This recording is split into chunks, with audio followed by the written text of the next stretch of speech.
expect probably that Copenhagen summit to really focus on this sort of 60 to 80% reduction, since a lot of states and a lot of countries are really focusing on that range to meet what the science says needs to happen in terms of reduction. So how do we do it in transportation? Well, there are really two approaches with a couple of sub-objectives in there. One is behavioral change. That's reducing how much we travel, the intensity of travel, and part of that's shifting to more efficient modes. And then there's the technology changes, which was really improve the efficiency of the vehicle and reduce the carbon intensity of the fuel. So I'll talk very briefly about some of these and how effective they are. Now, on the vehicle efficiency, we've recently increased our corporate average fuel economy, or CAFE standards, to 35 miles per gallon with a 2020 target for that, from about 27.5 miles per gallon. Not a very large increase, especially when you consider that California is trying to get to 42 miles per gallon by 2016, assuming they're allowed to, which will probably happen. And Europe is aiming for about 45 miles per gallon by 2012. We can obviously do a lot better on this. The knowledge is there in terms of getting to much higher fuel efficiency. We can do fuel or carbon taxes, basically a gasoline tax, and you can do it based on the carbon content of the fuel. That's fairly easy. We can think about local policies also for parking supply and price of parking based on vehicle emissions and how we might be able to get some behavioral change that way. We can also talk about reducing speed limits, or at least a lot of people have talked about how if we deal with congestion we get some benefit, but we can also do that by reducing speed limits. Of course, that has various other impacts we might want to think about, but it's a very effective way to reduce our carbon emissions and save fuel. Okay. Now, we can also talk about reducing the amount of travel, encouraging more mixed land uses, more transit-oriented development, perhaps more smaller-scale development. Reducing speed limits plays a role here also because it could reduce distances traveled. Okay, so if you're restricted to, say, 55 miles per hour, you may not drive as far. If you're restricted to 20 miles per hour, at least in local roads, you may not drive as far. We can achieve some of this, at least on local roads, via traffic calming. For a longer distance, if you restrict the speed, you might get more mode choice into some of our inner-city rail, or even buses, perhaps. Perhaps if we allow buses to go somewhat faster.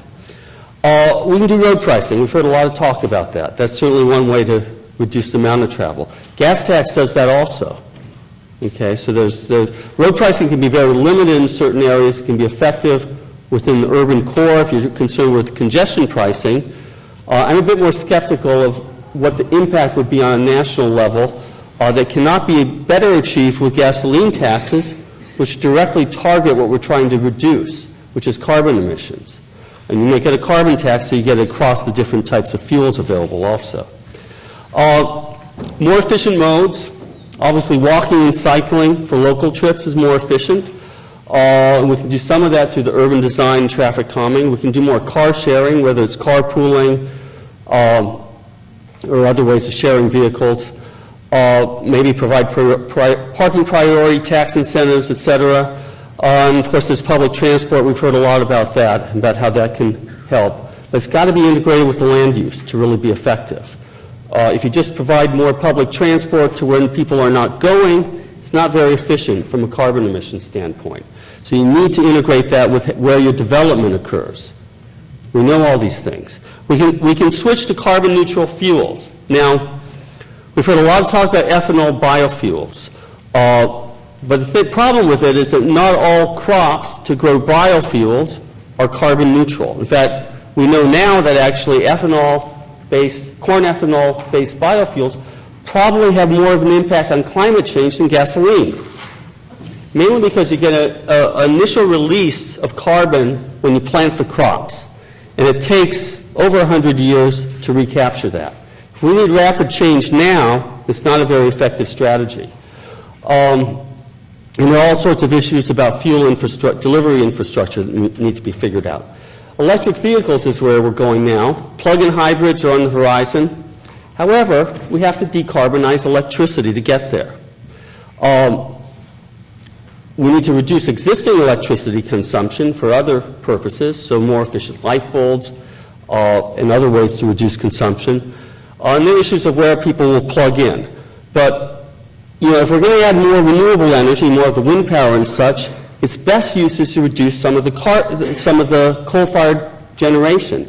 And this is the mix of U.S. electricity generation. That black bit comes from coal. That's the worst bit. The red is nuclear. That's about 19%. So coal is about 50%. So if we have plug-in hybrids, at least with current electricity generation, and it varies from state to state, it's going to be mainly from coal. New Jersey's about 50% nuclear. So it's not so bad here in terms of carbon emissions. Washington State is virtually, a large fraction is hydropower, so they're fairly clean. So there's a lot of variation between states. Pennsylvania has a lot of coal in their mix. So what has the largest impact?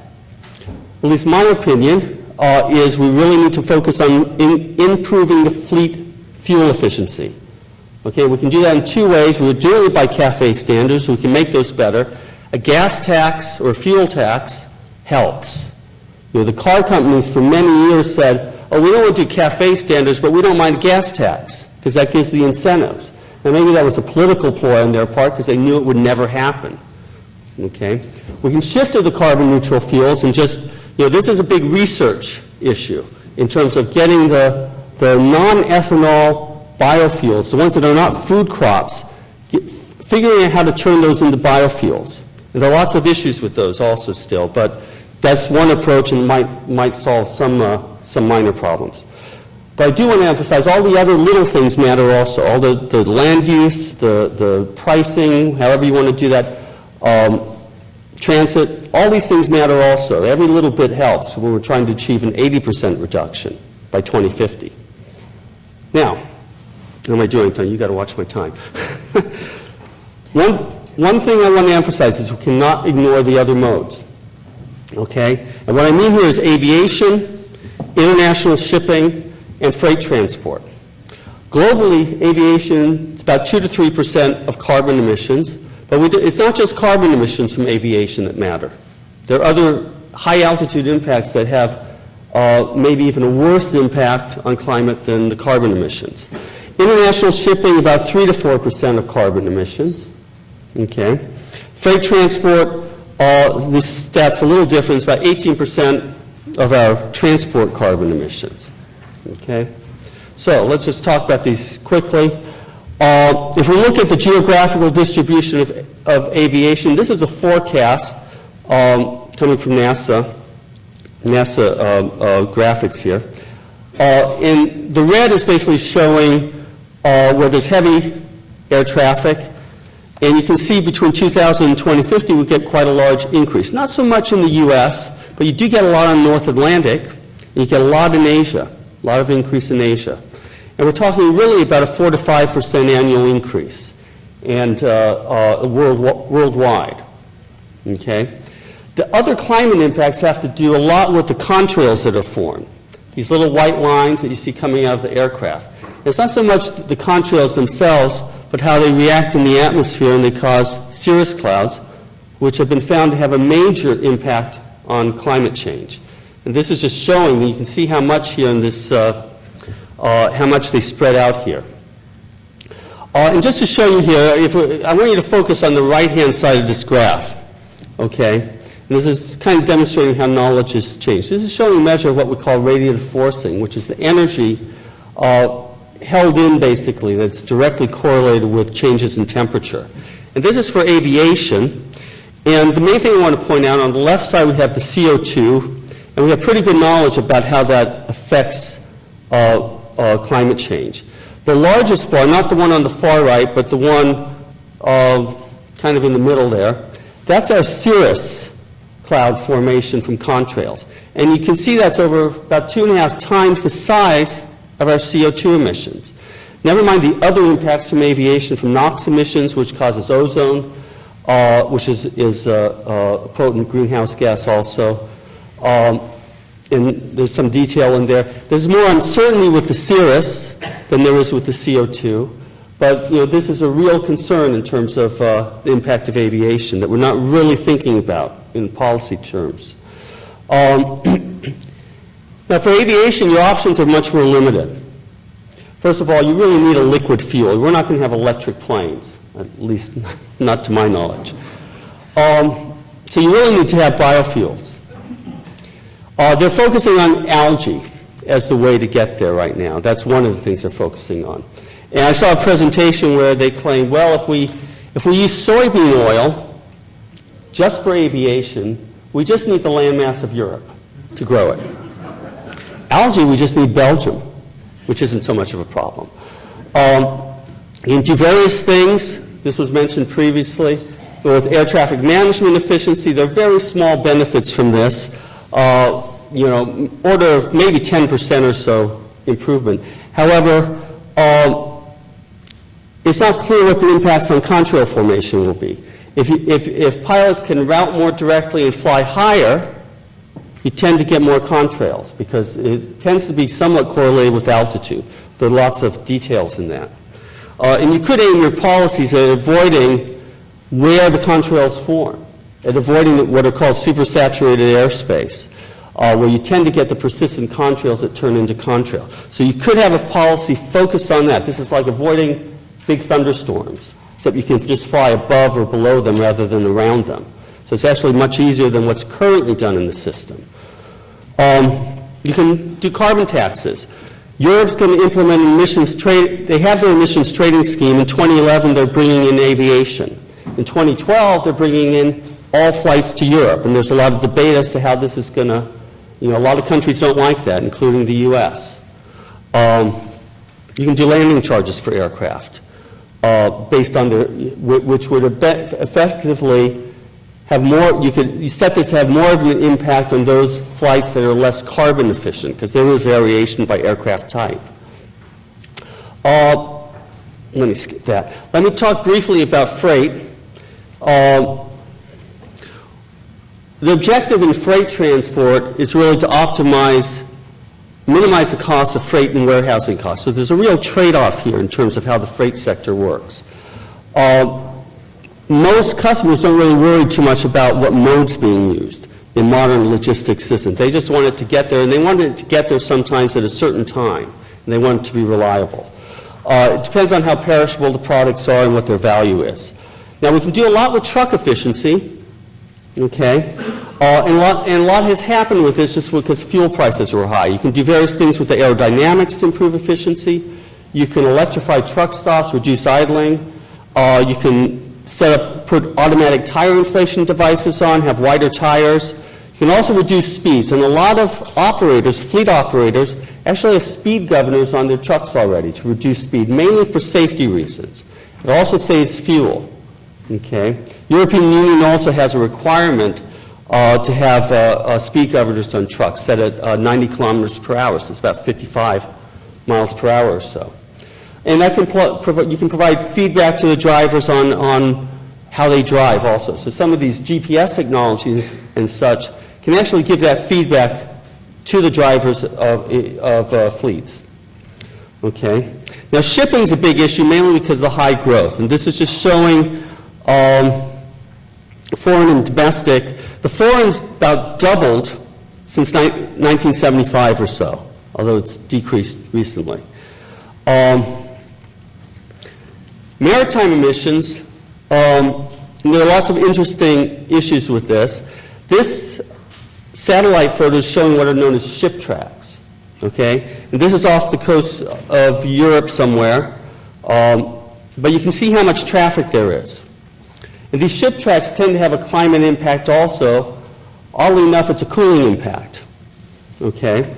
But it can also lead to reduced precipitation. So it has some sort of impact where there's a lot less certainty about what's happening there. The CO2 emissions, though, it's not clear that you can say that, well, we can just kind of cancel it out. Okay?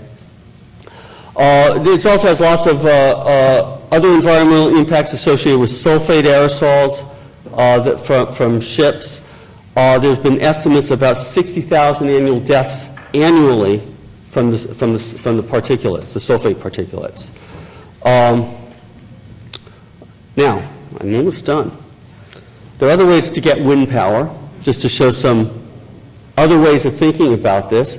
There's sails you can put on ships. We used to do wind power with ships all the time. Estimates are that somewhere you get 30 to 50% fuel reduction. I'm not sure, that's just something I read.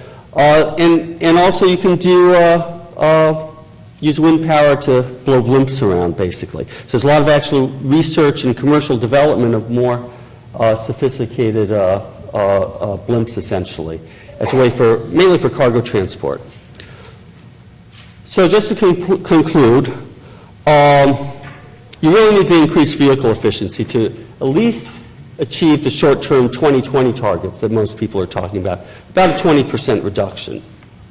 The other policies all take much longer to be implemented. We need better biofuels. We need carbon-free electricity.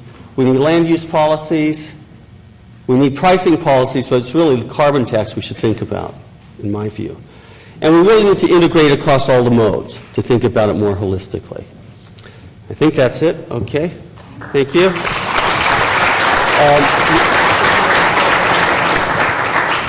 We'll move right into the next one here, which is, I'll let you pick it out.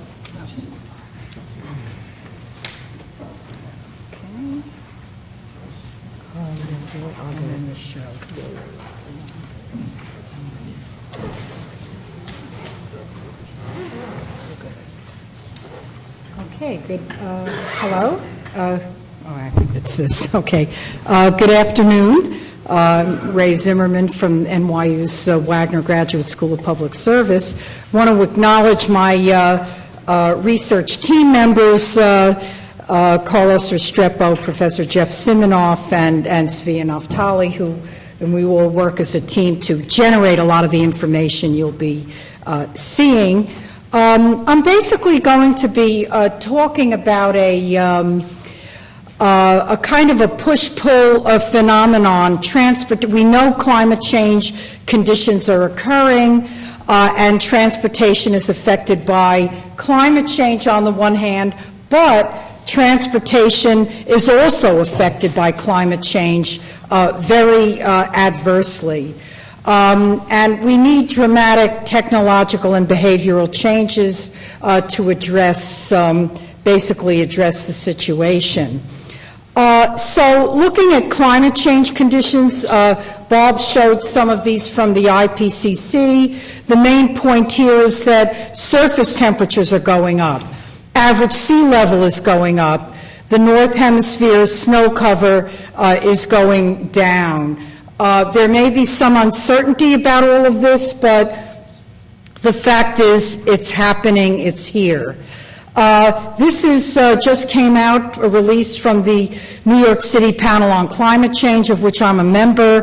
The climate risk information piece, in New York City alone, they're anticipating dramatic increases in temperature at the end of the century, 7.5 degrees, precipitation 5 to 10%, sea level 12 to 23 inches, extreme events, more severe, more frequent, intense storms, etc. So we're here.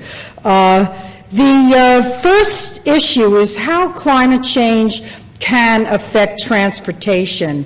And given the elements I just mentioned, heat, precipitation, extreme weather, sea level rise, we can also learn from lessons from the past, not related to climate change, but things like it that affect the infrastructure the same way, the transportation the same way. And then there are vulnerabilities. So the climate change elements, heat, all of these, regardless, will create material deterioration, popping of concrete, not melting steel, but deteriorating it, and certainly impaired function, heat, overheated vehicles, warped rail lines and roadways, increased precipitation, again, wearing away the materials faster, weather having physical effects, and sea level rise, salt water certainly can lead to material deterioration, and certainly impaired function if you can't drive through all of the water. Lessons from the past are really important. This is your typical hurricane eye view, but take a look at this view, which is Katrina from the ground over a highway. Another example, flooding, school buses during Hurricane Katrina. This is out of Todd Littman's report in '05, lessons from Katrina and Rita. You know, we expect that transportation to get us out of things and move us, and if it's underwater, it can't. Flooding again, this is the New York City subways just after a water main break. Okay, but you know, if you extrapolate to what sea level rise might look like, something like this, it's the same kind of thing.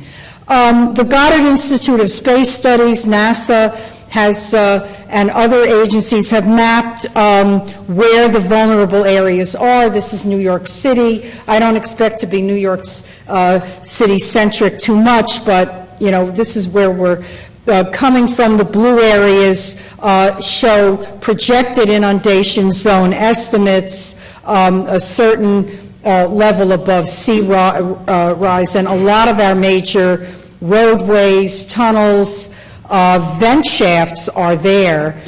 This is a more recent picture from the NASA Goddard Institute studies at Columbia University. The blue areas are where the 10-foot contour line is expected to come inland. This is lower Manhattan as well. There have been some more dramatic pictures as well. This I know you can't see. It comes out of the one of the book chapters that I did together with the Goddard Institute. I can get you the reference, but and it's from the Corps of Engineers work and other agencies trying to pick out what facilities are likely to be the ones below 10 feet, below 12 feet, and it's all of your vent shafts, a lot of the tunnels, the ramps, the entrances, the exits. Certainly our airports, the 3 airports, are likely to be underwater as well. We know where these things are. We need adaptation mechanisms to get at it. This is some work we've done at NYU, looking now at the sort of the third area, how climate change can affect transportation. These are vulnerabilities. Now, transportation to move needs fuel, and the fuel, you know, there are fuel production sites and supply lines for transportation all over the country that are heavily concentrated. Much of the oil refining is done in 4 states in the U.S. If you go within specific cities, you see that LA is the top example.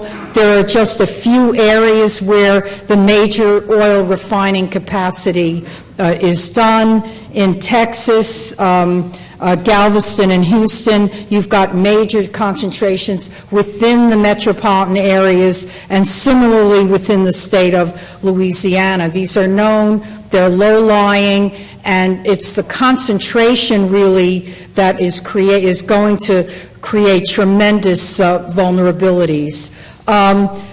Pipelines, the blue pipeline over to the right is the Continental, servicing a lot of the northeast and eastern seaboard. We graphed the extent to which it's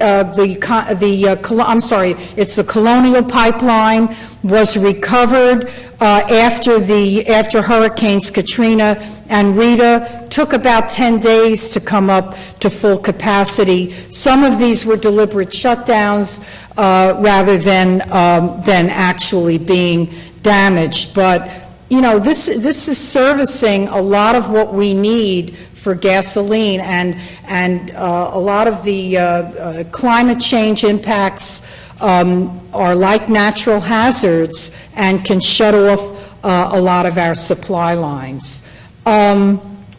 Interdependencies are another vulnerability. Transportation does not stand in isolation from other things.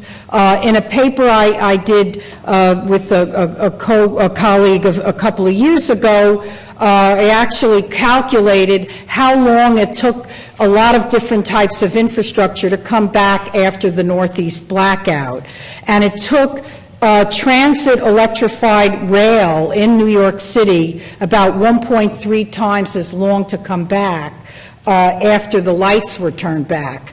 And traffic signals another 2.6 times as long. We're very dependent on electric power, the transport systems, and you need to factor that in when we talk about climate change and other kinds of disasters. These are physical interdependencies. It's the example of major roadways being flooded after a water main break in 1998. These pictures are courtesy of the New York City DEP. There, the water main broke, washed away the sand under the street broke, and had a knife edge effect and cut the gas lines, and that's the fire that you actually see.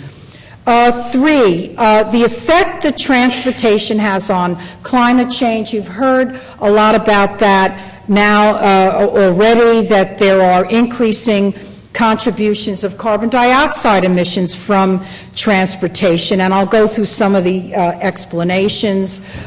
These are out of the Department of Energy's greenhouse gas emissions report, the latest one. As you've heard, transportation accounts nationwide for a third of the carbon dioxide emissions. They've been steadily increasing. Emissions increased 25.6% over 1990 levels, and this increase was close to half of the increase in total carbon dioxide from all sectors. Now, where does it come from within transportation? Petroleum accounts for 98% of the emissions. So this is just a graph, an early one, showing the rise in emissions from transportation sources, transportation being the largest consumer of energy now, and within the transportation sector, light-duty vehicles account for over half of the energy use. This is out of the very new book by Sperling and Gordon, 2 billion cars. Vehicles are increasing. Vehicle miles of travel are going up. Vehicle miles of travel and car ownership are all increasing. These figures are very familiar to a lot of you. This is some work we've done. Just want to alert you to the fact that variations in trends by vehicle mile travels by state exist. These are the percent shares by state, comparing the years to 1990. So another explanation, other than increased energy use, is increased traffic congestion, and the Texas Transportation Institute has reported a many-fold increase in the amount of fuel use due to traffic delays and congestion. Fourth, and we're at the point where we really have to think very hard, technological and behavioral changes. We're really going to be faced by the concentration problem. There are co-benefits and there are technological options. The concentration problem, roadways, half of the roadway mileage in 14 states. Half of the emplanements are at only 18 out of 570 airports. Half of the automobile ridership in terms of annual VMT is only in 9 states, and congestion is in a lot fewer, and half of the transit ridership in 2 states. If there's a hit with respect to climate change and other natural disasters, a lot of this stuff is located in just a few places. Here we graphed the traffic bottleneck database across the country, and Chicago, Houston, and LA are the big red dots. So if climate change with the sea level rises and the heat can only make this much bigger. Now we went within cities. This is an example of LA at specific intersections where the bulk of the bottlenecks are, and again, sea level rise can and heat can only make this worse along with especially if we're trying to get out of town. Air transport, passengers and freight also tends to be somewhat concentrated. A second thing, when we're looking at technology and behavioral changes, we have to look for co-benefits. We don't have the money to spend on everything. So funds, green technologies being the last kid on the block, Obama has put this at the forefront of the agenda, and this is fantastic, but we have to think about doing more than one thing at the same time.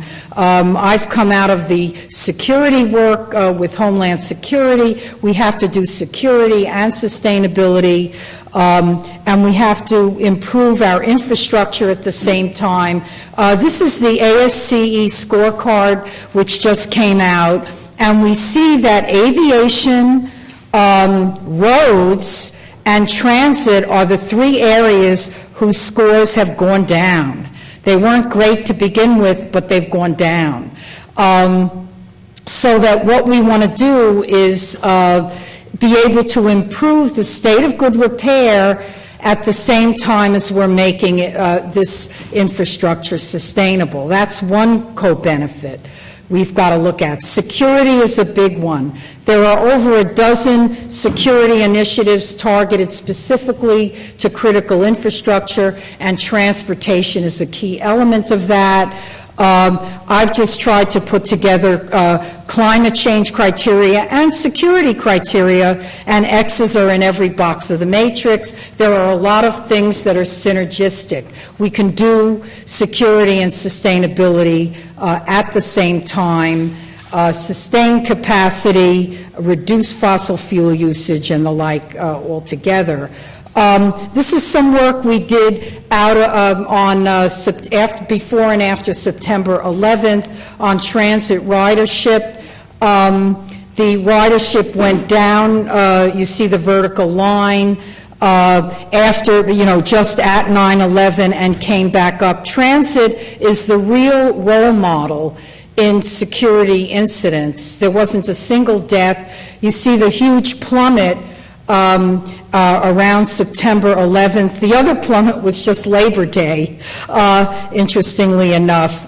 This is the Long Island Railroad and Path. I have a paper that we just came out with on all of this if anybody is interested. But again, ridership rebounded tremendously, and we are now at record transit ridership levels. Flexibility, here again, transit has provided a role model where they're able actually to move a lot of the rail lines in order to introduce much more flexibility. We were very flexible. Here was the ferry service that was introduced just at around 9/11 to get people back and forth when nothing else was moving. So we're very imaginative with transportation, and we just have to make this much more regular. Now, sea level rise is a big deal. And we can go small. This was, Dunlap had this in a New York Times article, September 19th. New grates that actually are elevated so it prevents the water from coming in. This is all adaptation. The blogs were incredible on this because people complained that they would stumble over them and not see them at night and so forth. Or we could go big. This is the Thames Barrier. And there are storm surge barriers. There's going to be a big conference March 30-31 on that.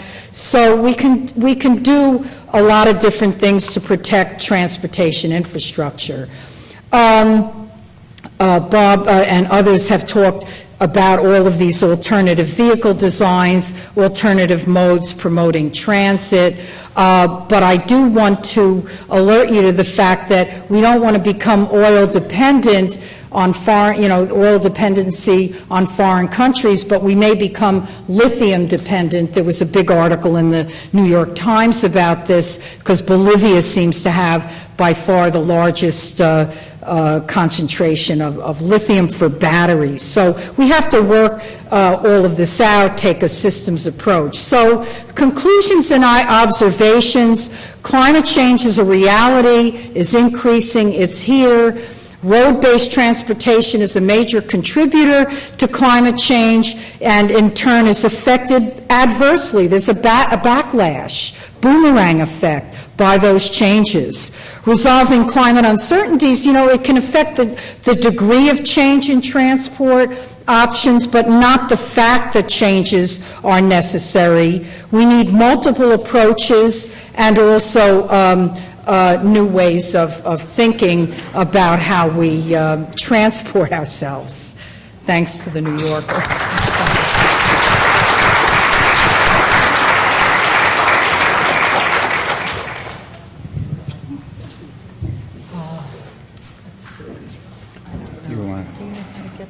Yep. There you go. Wait. No, just...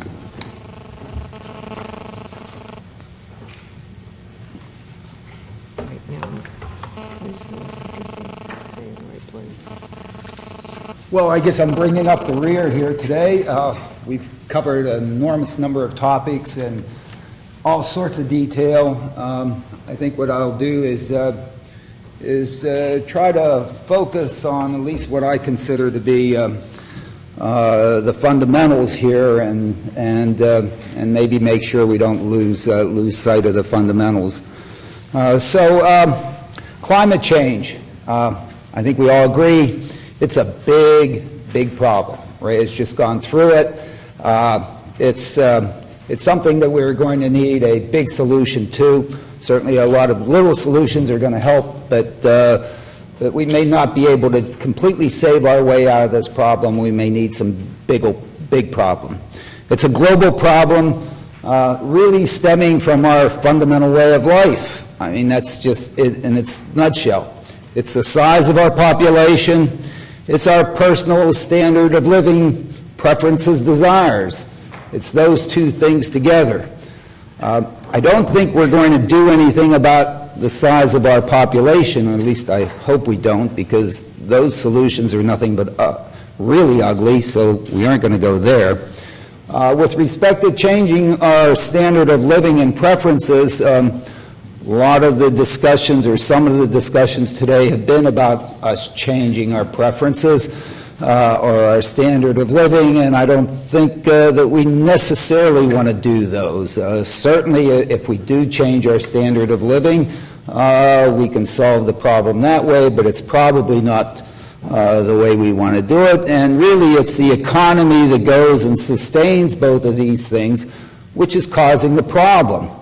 And so, in a sense, how do we deal with it? Can transportation help? So I think the first thing that we better come back to, I think Ann mentioned it earlier, but really transportation is an intermediate good. Really, its sole value is the creation of time and place utility while incurring a cost, and to that purpose of somehow achieving the standard of living desires that we somehow want. And that's it in its fundamental nutshell.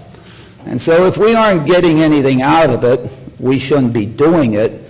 And if we are getting something out of it, we probably should be willing to pay for it. And I think in a large sense, in the terms of what exists today, we are paying for it. Irrespective of all of the governmental programs that we've heard about today, most of transportation is paid for by us. It is really in the private sector. On average, the households spend $8,500 a year or so on transportation. Amounts to almost $1 trillion a year spent in the nation. We spend it. We pull it out of our pocket. We put it on the gas pump. We put it on New Jersey Transit fares. We buy vehicles. We do whatever. But we're spending that. Why? Because of apparently this lifestyle that we want, and we're out there really doing that. Now, certainly we need a banker to help us, and we need some ways to do certain things, and the public sector comes up and helps us on those things. But in some sense, we should really realize that we really are out there paying for all this. I think that elements such as land use, ride-sharing, SUVs really are part of standard of living issues. They're really not transportation issues. We've chosen to live where we chose to live. We bought the house, we rented the apartment, we moved there, we decided, because that's what we wanted to do. Luckily, we had the choice to do that. Luckily, there wasn't somebody telling us that we couldn't do that. So in a sense, you know, those things are really not transportation issues. While yes, we would like to have transit-oriented land use, blah, blah, and all those things, and so on and so forth. But in some sense, you know, that to me, that's not a transportation problem. It's our view, it's our desires with respect to the standard of living that we want. These things certainly are facilitated by transportation, because in some sense, I guess, we couldn't do the things that we do and live the places that we lived unless we had the transportation resources that at least allowed us to put up with the congestion or all the various other things that we do that allow us to do those things. But in a sense, those are, I consider them non-transportation issues. Ride sharing is a similar one. You know, we're the ones that choose whether or not we want to, you know, carpool with somebody or not. And apparently we've voted that one loud and clear. We apparently don't like doing that. And so for some reason apparently that's something that we cherish in our standard of living. Our desire, I guess we came out of the womb wanting big SUVs and Hummers or something like that, I guess, or maybe we watch too much NFL football and they only advertise trucks. You know, you think that there are nothing but truck drivers watching football games or something. Maybe there are, that's it. But in some sense, you know, again, we've chosen that with respect to our standard of living. The marketplace has, I guess, responded. I sometimes think that they're the ones that created this because they brainwashed me, but whatever. But still, that's the standard of living issue. Transportation serves many elements, and we've heard of both people and goods in many ways, many modes, many ways to do it, and so we've heard about them. But to me, they've all evolved to be powered by an abundant, inexpensive, and highly portable energy source that basically serves that demand. Whether it was originally the energy source was food in our bellies so that we could walk and run, or it was food in the bellies of animals that moved us, or it was the wind power that we heard about, or it was then the coal that produced the steam that did the locomotives and the ships and so on. And then a brief period of electricity, which was quickly stuffed out when in Oil City we discovered petroleum. And all of a sudden we go into a petroleum economy, and really, what is that? You know, that is a really abundant, inexpensive, highly portable energy source.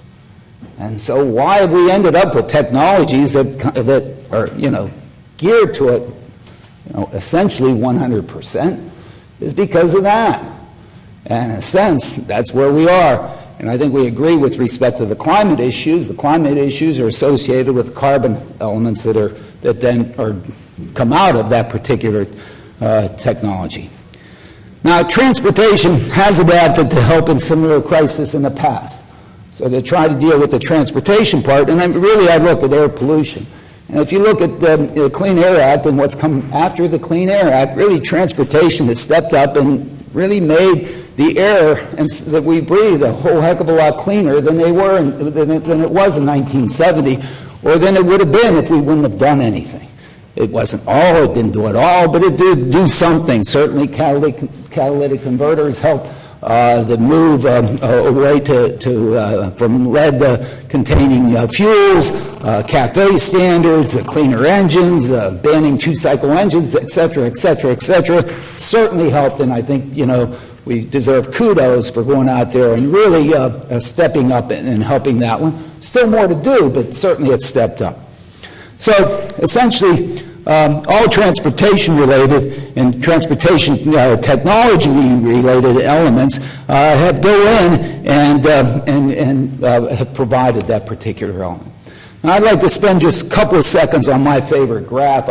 This is the only one that I'll show, which is the energy flow graph. To me, this is kind of where the fundamentals of the issue sit. And basically, it's a flow of energy in terms of where it comes from to energy in terms of where it goes to in the United States for year 2007. And the kind of numbers, this size in here, you may not quite be able to see it, is 101. So this is basically 100. So it's easy to get percentages out of this thing. It's an 101 quadrillion BTUs. So it's 101 times 10 to the 15th BTUs. To me, the interesting piece of this is, of course, this piece down here going to transportation. It's 29, so it's basically 30% of all the energy that is basically consumed in the United States goes to transportation. And so then the others goes to residential, commercial, and industrial. In terms of where it comes from, the big guy up here is coal, and then natural gas, crude oil in the United States, nuclear power down here, which we've heard a little bit about, renewable energy, this other little swath down here. Anytime anybody hears of renewable energy, they think of wind power and solar power, but actually those two pieces of that only are the little black line over here. Most of that is Niagara Falls and Hoover Dam and the likes. It's really hydroelectric. And then the imported stuff. And the imported stuff is primarily petroleum, sitting down there again at 34, somewhat about the same number as this number over here. And in fact, if you look at this piece over here going to transportation, the need there for transportation, whereas the needs in industrial, commercial, and residential don't need to be the portable energy variety. This guy down here really needs to be this abundant, portable, inexpensive energy, and in some sense, probably as it could be claimed to be the result of why we have to import any of this other stuff. So in some sense, it sits out here. And if we're going to do anything about this, we need to figure out, hey, what are we going to substitute as the next inexpensive, abundant, and portable energy source to be able to do all this stuff. So the transportation's role in the climate issue really is mostly about the consumption of petroleum. And unfortunately, the petroleum, when it's put into the mobile entity, can't really be clean. Well, I think there are lots of good work going on with respect to cleaning coal so that we can really produce electricity in stationary plants and do CO2 sequestration and various other things. There are possibilities, but those things are really possibilities only in the stationary element, not really in the mobile element that we need. So in some sense, we must consume less of the petroleum. Unfortunately, if we use more efficiency without reducing our standard of living, we might be able to get some of that, but maybe we can get some of it. Or we can create a different, abundant, inexpensive, highly portable energy source. Maybe we can evolve from the food in the belly to the food in the animal to the coal in the steam engine to the petroleum in the gas tank to the next one. And in some sense, what's available as the next one to be able to do that. And in some sense, the two cases out there are let's create the hydrogen economy, which we'll say essentially nothing about, or what about clean electricity, and how do we really generate clean electricity? Do we have an opportunity here with respect to creating an abundant amount of this so that it really is inexpensive, so that it really goes out and chases a demand. Because in some sense, we could argue that the reason why we got to where we've gotten today is because we had this inexpensive petroleum that chased a demand, that went out and created the demand, maybe in partnership with Detroit or however you might want to call it, and say, hey, you produce a thing that's going to eat this stuff that we have in such abundance that is so cheap. Maybe what we should be doing is now focusing on what is the next thing that is going to create this stuff that is going to eat.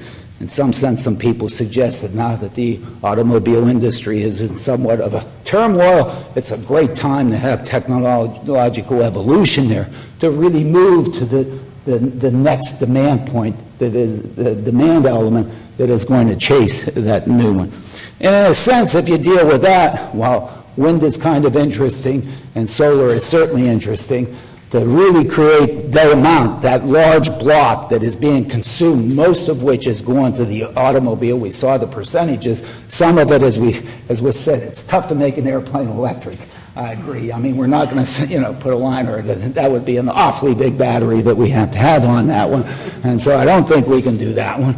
And, shipping we've got to deal with. But all the land transportation, all the automobile, all the truck things, and so on. But that's a big chunk of that 30%. And where is that going to come from? Maybe wind, maybe solar. But really, to me, it's really nuclear. Is that's how we can really create the base load. We've heard the fact that in New Jersey, at least in terms of electricity, 50%, 48% of it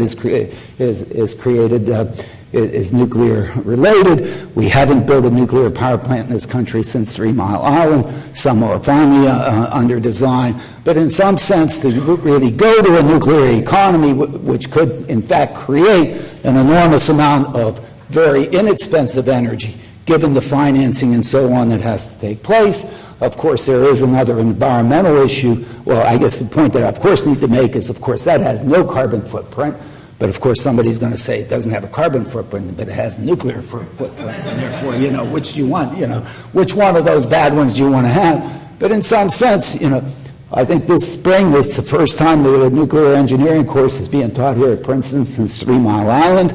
There's been no technology in nuclear. There's been no effort placed to say, how do we deal with it safely, be able to handle it, and so on and so forth. So in some sense, we really need to pay some respect to that, or possibly go there and really push it, because it could really create it. And once you have all this really cheap stuff, that industry is going to have to then nudge the transportation sector to say, hey, use me, please. Okay, I'm here. Please convert over and make all that stuff happen. So really, the policy focus really needs to focus on the creation of this abundant element of it. And so we need technology investment in cleaning coal, which is happening, and the energy bill will continue to do that. We need some risk absorption with a strict regulatory oversight on the nuclear power industry. I mean, the real reason why nuclear power costs are high is because of the risk capital that has to be put up. So we talk about all the financing issues associated with transportation. The financing issues surrounding the construction of, let's say, 100 nuclear power plants around the country are enormous. And in some sense, what we need is maybe some credit default swaps, I hate to say it, associated with maybe investment in nuclear power industry, but in some sense, that's going to need some help, and it's going to need some serious help. Otherwise, it probably isn't going to happen. The portable business is technology investment in energy storage, and yes, we might become now dependent on Bolivia as opposed to Saudi Arabia and so on with respect to lithium, but we're still not sure where battery technology is going. Battery technology is an extremely difficult technological problem. We've been developing batteries for over 150 years, and we've only gotten as far as we've gotten. Much of the program to put a man on the moon was focused on creating appropriate batteries to go there, and we weren't able to really make much of a headway on that at that time. Now, essentially, all of our communications technology is based on developing better batteries so that when we have our phones, wherever mine happens to be, so that it can be as small as possible and lasts, is going into the batteries that's going in here, and there's enormous economic incentives to make these things extremely efficient, yet we're making just minor incremental improvements in all that process. So that is not a solved problem and requires it to be enormous help in that particular area. And to make it inexpensive. How do we make it inexpensive? Well, I think we impose an exorbitant sin tax on petroleum. I mean, I sat here all day, and it's amazing how everybody is so scared to put tax on gasoline. I just can't believe it. It's hard to believe. Of course, what's happened with the gasoline tax, it's been mentioned, our purchase power hasn't increased since, when was the last time we raised it, and what's happened? And we're afraid. We didn't make it some ad valorem thing that was adjusted to so that the purchasing power could remain the same. I mean, what do people think, we as transportation professionals are? We're such magicians. We can do more things with tenth the money that we used to. I mean, come on, we're not that good. We're just not that good. I'm sorry. I mean, we're just not that good. And in a sense, it's unfair to say that, hey, 10 years ago, it only cost you this much to travel on these highways, and this was your contribution, and we can't ask you to make the appropriate contribution today. And it doesn't seem, I'm glad to see more that at least 10 cents they're going to go up. But it's amazing that nobody wants to stand up there and say, I think it also says something about, tax and the word tax. We can't use it. Now we're inventing all these other words, and we heard a bunch of them today. They're all really a tax, but we can't call it that, so we're not calling it something else. It's okay. Treat it as we've treated cigarettes. Now, when I smoked cigarettes 50 years ago, and that's when I did smoke cigarettes 50 years ago, and somebody would have told me that the tax on a pack of cigarettes, I had to look it up on eBay, on Google, because I didn't know, was $2.57.5 a pack in New Jersey. We're number one in the nation in that, we deserve, And somebody would have told me that 50 years ago when I rolled it up in my T-shirt, and strutted around because my lucky strikes. I mean, it was nothing but cool. I mean, we fought a war on, making sure the soldiers would be there and gave them cigarettes and so on and whatever. And it was the whole economy. Somebody would have said they're going to put that much tax. They would, they would put me in a funny farm. I said, you're crazy. They're going to say, you can't smoke in an airplane. I mean, we used to smoke in airplanes. Whatever. I guess at that time I didn't smoke. That people would go outside of bars in New York City in the dead of winter and smoke. I mean, come on, But in some sense, it was realized that, this is really not good for us. And in some sense, from what we've heard from Ray and so on, the climate implication of the petroleum economy with respect to our mobility and the enhancement of our standard of living associated with the personal automobile and the things that it brings us is equally bad to our existence. And why we don't want to stand up there and say, we're going to put at least a $2.57.5 tax per gallon on gasoline. Mort's laughing, but in some sense, why not? Hey, Saudi Arabia or the investors on the over-the-counter market in Chicago last July did it to us, and we just sat there and said, okay, we'll just drive a little less, we'll just pay for it. Okay, and we went on and we did it, and we sort of, because we wanted to maintain somewhat of our lifestyle, and when the price dropped, nobody stepped in and said, let's put it back on there and take the revenue that we get, instead of sending it to Saudi Arabia, let's spend it here. We have all these good things that we want to spend it on. Let's do this, do that, and do that. Maybe we don't have to just print money and so on. Maybe we now have a source. Maybe, it can go. But nobody stepped up to say anything like that. But in some sense, really, we need to do that. We need to maybe prohibit advertising of petroleum-powered automobiles. We don't permit advertising of whatever. We need to place large letters, hazardous to your planet, across the side of every Hummer, you know? I mean, this gets silly, and I don't want to be silly. I mean, you know, but this is what's done to that. And we did do it. And if you put, I mean, many of you didn't live 50 years ago when I smoked. I mean, and you're not that old. But in fact, or even 30 years ago, or even 25 years ago, to think that we would have gone to, I mean, ashtrays. I was in 5th grade, and, you know, what do you make to bring home? You make an ashtray, you know, and you bring it home. You know, ashtray. Come on. In some sense, we turned that sucker around. And you know, and maybe a little bit of that. I don't know. Throw some of that in there. Allow the parking of any gasoline-powered vehicle only at the most distant outer fringes of any parking lot.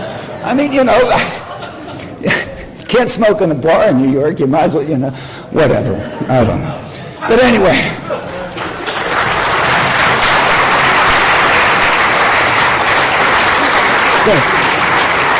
But I really didn't want to end on that note. It is serious and so on. And in fact, you know, by really imposing a tax on it, which most of us will willingly pay until we have the electric vehicles that allow us to move around, which that economy would create simply because of market demand and market forces. It would be the cheap one there, but maybe we can address this. So anyway.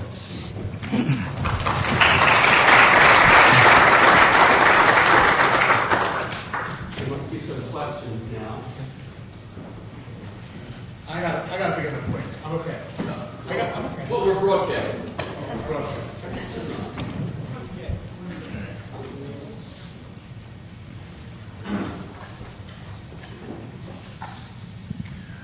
My question is for you, sir, Mr. Noland. In your discussion, you talked about parking costs based on emissions. In my town, I sit on the transportation committee, which is on the M&E, the Morris and Essex line. It also has a train station. And we talk about commuter parking. And this issue has come up before about having a differential cost for vehicles that have lower emissions. However, because you mentioned this on a local level, the municipalities, I don't think, are able to implement that type of a taxing policy. So what would be the best way of going about generating this type of parking cost? I guess you need to get the state laws changed to allow that authority, basically.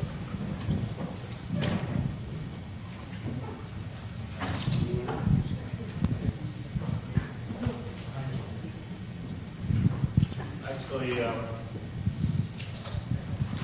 is actually another question for Mr. Noland. You know I can ask you this at work tomorrow. Okay. You spoke a lot about the effect of contrails on global warming.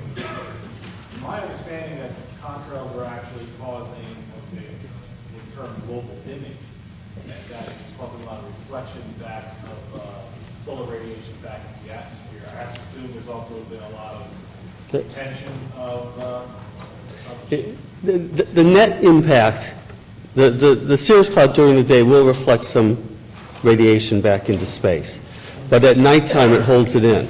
So the net impact has been measured as being a positive warming, essentially. But that's a large misconception that's been disproven, essentially, at this point with some research in that area.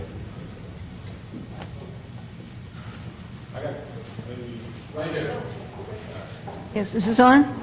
Okay, I'm Helen Hunt. I live in Princeton. Question for Professor Kornhauser. You and others in Princeton have seemed to be advocating a resurgence of nuclear power. Now, aside from safety concerns, which there are numerous kinds, there are also proliferation concerns. Of course, one might argue that, well, okay, the culprit there would be the DOE, the defense facilities, and lack of security for weapons-grade materials there. Of course, that's very true. But quite aside from that, the more you increase legitimacy of, building new nuclear power facilities in the United States, the stronger the signal is to countries all over the world that, hey, building nuclear power plants is legitimate, let's do that. Of course, some of us may be bad guys, we may want to do something bad, but so what? It's legitimate. So, I mean, you're sending that signal, right? Hopefully I'm not sending that signal, but I think that signal certainly can be interpreted. I don't want to downplay the issues and the problems with nuclear power. They are large. But I think the potential benefits of it are also large. And so I think in the end, if there was an obvious best solution, then we would already be there, I think. And so that's there. I mean, I have a student looking at basically doing forecasting from 3 Mile Island forward, and basically looking at trying to forecast the world, saying, what if 3 Mile Island didn't occur? And what might the world look like? Primarily as an implication of if we would have ended up creating low-cost energy out of electricity, maybe we would have never gotten to the point on the petroleum economy that we've gotten to, and maybe the whole Middle East problem wouldn't even be here now, in some sense. Now, I'm not sure that we're going to be able to really substantiate that particular thesis, because it is a big one, but this is a big ball game here, and it's an important one, and these are very critical issues with respect to nuclear. It is a very big problem, but it has really big benefits. One, it's a big stationary source of electricity that it can produce it at very low rates once you've got it built, and two, it has none of this greenhouse effect problem. It has the problems that you very well mentioned, and that's why I think the debate goes on. Yeah, the key thing is that all of these technologies have to be put into the same balancing scheme and accounting scheme, and under various conditions to try to balance it all. I would just add to that, and you may disagree with me, but the problems of nuclear, if that's going to play a larger role, just gives more reason to try to reduce or change our, how we travel, to reduce the total travel through thinking about how people live or what the decisions they make. I should add, I did want to respond to your one comment about, land use and how that's integrated with transport. The argument you were giving is this is personal choice in terms of how people decide to live. But the flip side of that is people don't have much choice to live in walkable neighborhoods for two reasons. Well, two very, very similar reasons. One is the supply is very constrained in that there isn't too much choice available because of how the land has been developed. And so that the remaining, where that is available, and Princeton's a very good example, it's a walkable community, it's very expensive. So that cuts a lot of people out of the market. I mean, I just moved here, and we live in Princeton, and real estate agent took us all around, all these places that have been developed around Princeton, all this suburban sprawl that's out there, probably 30-40% less in price than what was in Princeton. So is that a choice? For some people, it's not. Well, I think part of my, I knew I would start a debate. The land use issue, if I look at the toxic assets, I mean, go to Xylo.com, go look at Victorville, California, for example, or Sacramento, or places outside of Jacksonville, and look at, basically where all the foreclosures are. And where all the people built all these houses that got us all into this problem, apparently those folks had a choice of where they were going to build the places that people were going to go live, and they went out in the desert and just spread that sucker all over the place. And they didn't do the choice of let's build high rises and let's create another Manhattan, let's do the other things and so on. And so I don't know. I guess people went out there and they bought those things. Maybe they bought it with my money and your money. I don't know what they bought it with. But, you know, it's really, I think we've gone backwards. The comments have been made today that we've gone forwards in land use in the past 10 years. I think we've really gone backwards. I sit there and I look at these patterns because one of the things I deal is I code digital map databases for one of the things that I do it in the United States. The suburban sprawl developments that have occurred in this country in the last 10 years are just unbelievable. And here in West Windsor, we want to build a transit village that would make all the sense in the world to build it out there. And I propose that we move the Dinky to an underground station, at Palmer Square. And, and none of these things are like, oh man, we're not doing that. We don't want to do any of that stuff. I mean, it's, let's move the Dinky so it's useless and, whatever. And, it's just, it's I think despicable, but I shouldn't use that word here. Well, I'm sorry. I don't want to. No, I was just going to make one final point, is that it's the land use regulations that tend to determine that the sprawl will happen. So it's very hard for a developer to deviate from that. There has been change, in some areas. New Jersey is a good example that allows it at least around some transit stations. But we're refusing to. You're absolutely right. But we're refusing to do the land use regulations that would do that. If we were to do that, if we would have any kind of regional planning in New Jersey, I mean, geez, we can barely have we have a regional planning board in Princeton. That's between Princeton Borough and Princeton Township. But of course, it doesn't talk to West Windsor. I mean, my goodness, holy mackerel! Let's put Nassau Park Boulevard and Nassau Park right next, and let's make, we know all these. I don't know. My name is Mike Mantella. I'm an undergraduate student at State Institute of Technology. I guess to continue our discussion of sprawl, Professor Zimmerman, in one part of your presentation, you talked about the concentration of roadways and how that adds to carbon emissions. You said 50% of roadways are concentrated in 14 states. Now that seems to suggest either we eliminate roadways or we continue to promote sprawl. Or we spread them out. No, the fact is that one piece I didn't get to actually thwart that impression is that the roadways and a lot of the transportation options used in sprawled areas are far more vulnerable and inefficient because you usually have one way out. So it's a different kind of concentration. The concentration within urbanized areas that I pointed to are problematic for sea level rise and heat. Once one thing goes out, the other does. But yes, the contradiction, it looks like a contradiction, but in many ways it's worse out in sprawled areas.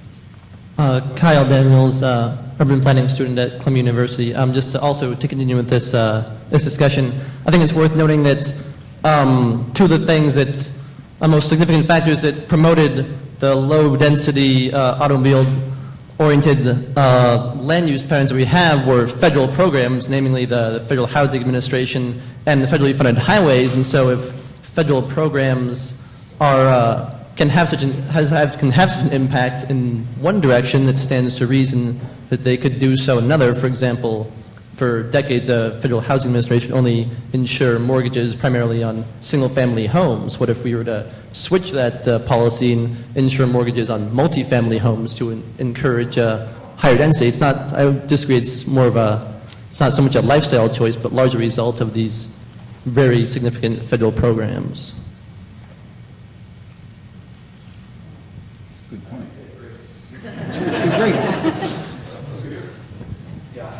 I have a question for Professor Noland. You talked about biofuels impact, the carbon because of initial planting. From centuries we have been planting corn or sugarcane or whatever. In Brazil, actually only 1% of the total agricultural land is for sugarcane plantation and supplies 80% of their transportation needs. So I just want you to elaborate a little bit more that initial planting of corn, how does it impact in any way negatively? Okay. First, I'll just note that the sugar cane is less carbon or I should say more carbon neutral than corn ethanol. So it's considered to be a better crop.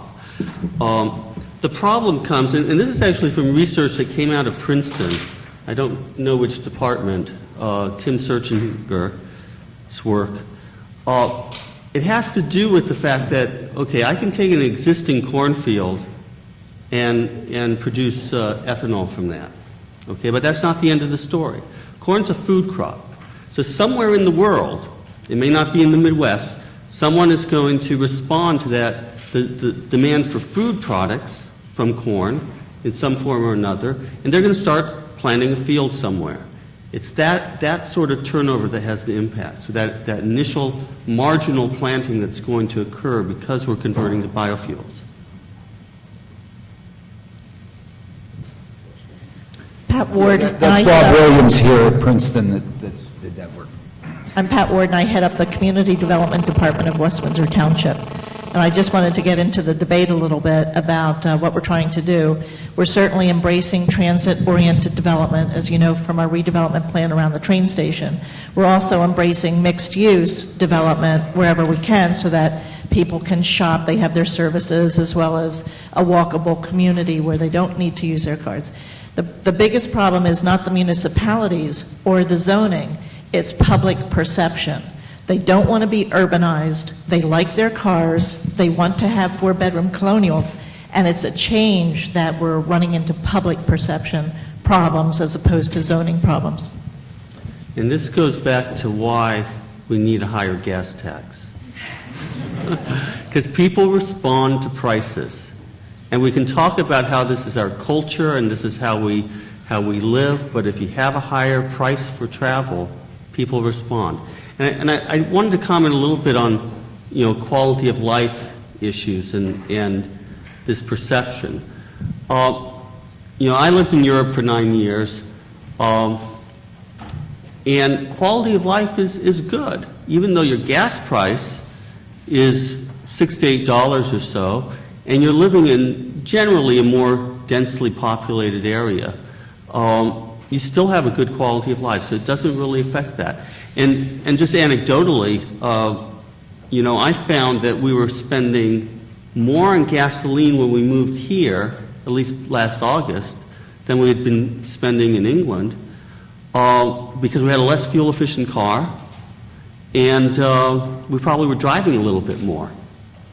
So, on balance, the system will find a new equilibrium. It takes time, okay? And it's difficult to change these things quickly, but you have to start eventually. Also, we've been talking mostly about the car. I really think we have to head into good transit. Transit is really taking a big beating, even now with the funding and stuff like that, and getting, again, the perception turned around to use transit, even in less dense areas than Manhattan. But seriously, I think this is a very important thing to keep in mind. Last question up here. Tom DeLessio from Leadership New Jersey. I guess I have a question about accountability, playing all this through. As a result of all today in this discussion, we really didn't get to a number of the critical financial questions here in New Jersey. The Transportation Trust Fund is bankrupt, as is the Environmental Infrastructure Trust and the Garden State Preservation Trust and a couple other infrastructure trusts. How do we get the transit and other investments to happen when we don't have the resources here? And then how do we get the municipalities to change their zoning if there's no guarantee that there will be transit at the end of the tunnel? Why should a town upzone if there's not going to be transit? So how do we use the information you're saying today to do a true cost-benefit analysis, bringing the environment and other issues to the table, and then basically hold people accountable to say, within a certain time, hopefully our lifetime, we don't achieve a certain thing, you're not going to be rewarded, either by re-election or by investing in stock or whatever. How do we build that accountability in? Well, gasoline is not subject to the sales tax in New Jersey. Okay? New Jersey sort of has this wonderful sales tax law that basically says that things that are necessities aren't subject to the sales tax, and things that are sort of, not necessities, are. So if you buy food in the grocery store and cook it at home, it's not taxed. But if you go out to dinner, which is a luxury, I guess, it's sales tax. Yet that's not the case with gasoline.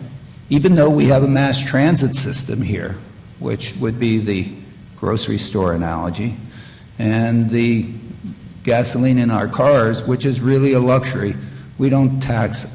So if you put the 7% on whatever the price is now, you have a little bit of money. It's not the $2.75.5 that I was proposing, but it's a start. I mean, why Governor Corzine hasn't come out and said, let's increase the gas? We have essentially the lowest gas tax in the world. I mean, not the world, but certainly, close to it. I mean, come on. And it's a way, it'd be a way to do this. But for some reason, and we know what the political reason is that you can't say that. At one point we couldn't increase the tolls on the toll roads. Yet, a few months ago we had a toll increase and nobody noticed. I mean, I was expecting people on the Garden State Parkway in South Jersey to lie down in front of the toll booth and so on when it went up 2 cents or whatever it did. But nothing happened. And really because in fact it is so cheap, it is so good, it is such a bargain. Let's please, and we should be charging more, but there isn't the political will to do that. For some reason, transportation has to be free. It's just like my students think that the music has to be free. And they steal it and so on. And pretty soon, once we start getting movies on, streamed to us, we're going to think movies are going to have to be free. I don't know. I think some people, this costs money. You should pay for it. Otherwise, stay home. Because if you're not getting the benefit out of it, transportation, as I said, it's an intermediate good. You only do it. You joyride every once in a while when you're 14 years old or something. But I don't know. I don't have an easy answer to the question. I suppose my only answer is, we're here to try to get the information out. It's up to you to do something about it. I think one other thing I'd like to say, I was going to say about the gas tax, as it was mentioned, it's like the democracy, it's no good, but it's the best one around. And in some sense, the gasoline tax is such an elegant means of doing user charges. It's unbelievable. The more efficient you are, the less you pay, and so on. It's built in, and we do a VMT tax. All of a sudden, I'm buying a Hummer. What the hell? Geez, why not? Because I'm going to get charged. And it's almost silly that people are, and somebody's going to put a GPS receiver and all this stuff. I look at GPS tracks all day long. All right, that isn't going to happen. All right, first time you get into what do you do when you go in the Holland Tunnel? How's it going to know that you're in Holland Tunnel? It's whatever. Yeah, it's the best example of the carbon tax. I borrowed into Bob's time just because I wanted to say thank you for everybody to come. And we've had a long day. We're over time, but this panel seemed to generate a lot of interesting questions. So, Bob, thanks for putting it together, and thanks for coming at late notice.